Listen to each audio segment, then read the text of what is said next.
If the individual is sick, why treat the body alone? Murdo MacDonald-Bayne. I come that they might have life and that they might have it more abundantly. John 10:10. There are no conditions in the divine creation of man. Conditions are brought about by the human mind that has nothing to do with the creation of man. When we create conditions, we begin to struggle with them. This is where we fail to see our own creation, thereby intensifying the error. You do not struggle when you are free, you only struggle when you are imprisoned. The way to freedom is to discern the cause. You struggle with thoughts that enter the mind when you wish to be quiet.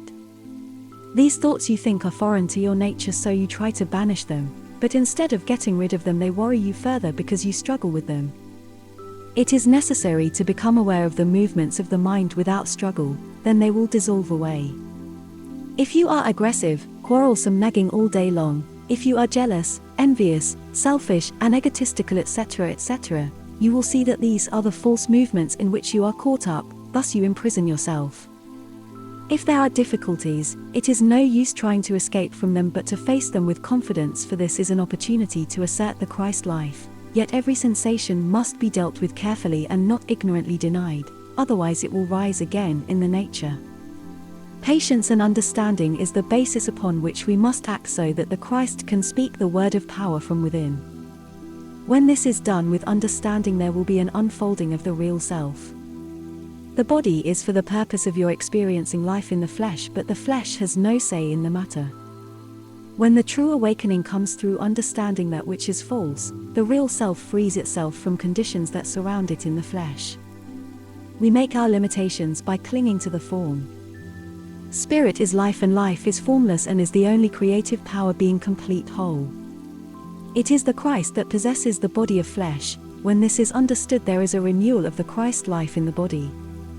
This is faith through knowing, not a faith in someone or something apart from yourself, for when this is so, faith and fear exist side by side, and this is the faith that most people have. When this faith dies, fear takes its place, or vice versa. This is the seesaw of human existence, devoid of understanding.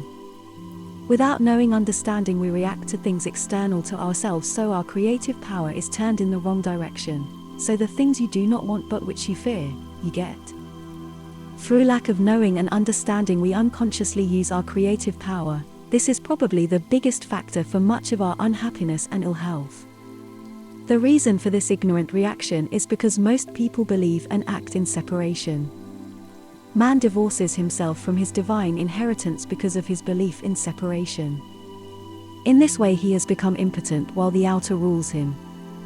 Life is a spiritual force and our birth is a spiritual fact, invisible to the mortal eyes, for Christ is manifesting in the flesh.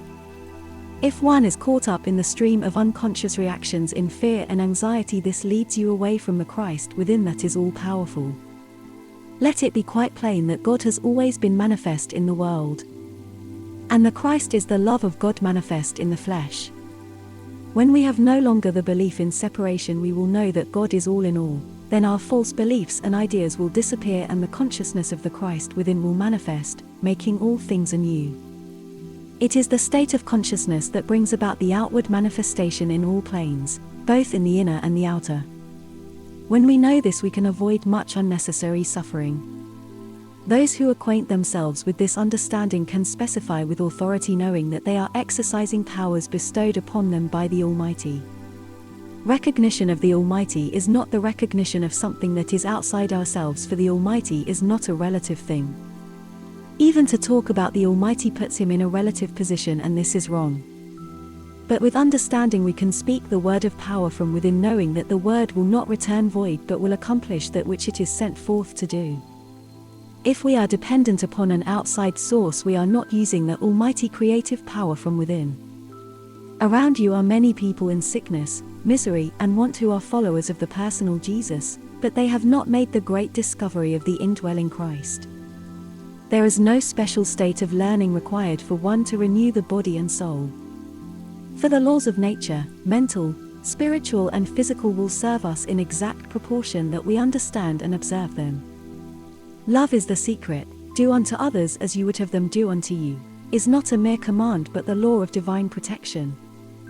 When the prophet said, an eye for an eye and a tooth for a tooth, he did not mean that we must apply the law ourselves, but meant that the law of balance would extract in exact proportion as we dealt out to others. Nature forces us into a corner where we are forced to use her laws with intelligence and understanding. If we kill a murderer, do we not become murderers as well? We must make ourselves independent of other people's efforts on our behalf. Dependence on others has been the cause of much unhappiness and disappointment, and has brought distrust mid-failure into many lives. We must work from the center outwards, not from out in. Whatever I see the Father do, I do likewise. This means we no longer wait for others to act for us, but become creative, cooperating with the all-creative life. If you are dominated by example or follow a pattern or recognize the only authority as being that of something that happened previously or be limited by existing facts, you will never be really creative. You must transcend the experiences of the past and enter into the ever-present, that realm where others fear to tread. Then you are automatically endowed with unlimited resources.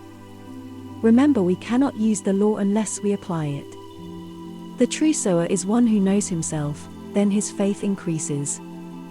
For there is no difference in the law that operates in the ear of corn and the law that operates in man's consciousness, aware of the one creative law, yet most people have failed to see this truth. A well-ordered individual is one who intelligently directs his thoughts and efforts in accordance with these laws. Therefore, a well-ordered society rises out of individuals who understand. When man's mind is focused less upon the created and more upon the Creator, he will not be dominated by circumstances and things. For is it not the craving for things that all the trouble is about in the world today? Man has enslaved himself by allowing effects to determine his state of mind, and thus he is controlled by the effects of his own cause. Only when man feels the thrill that comes from the self-confidence arising out of his realization of his true relationship to the Creator of all things will he free himself from himself. Man can never be really useful to his brother until he has gained this freedom. Do not think that by giving up the little things in life that you will succeed. Little things do not matter so very much. We must see the great vision. So many people are blinded by the small petty things that people do. If you understand yourself, you will understand why they act in that way. Only little people are taken up with little things, so do not waste your time and life in trying to combat them. When the big vision comes, those things fall away and disappear into nothingness where they belong.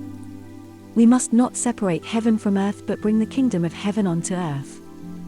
So cast out your false beliefs, your beliefs in sickness, beliefs that cause fear, belief in the power of sin, belief in false prophets who preach sin, the devil and hell.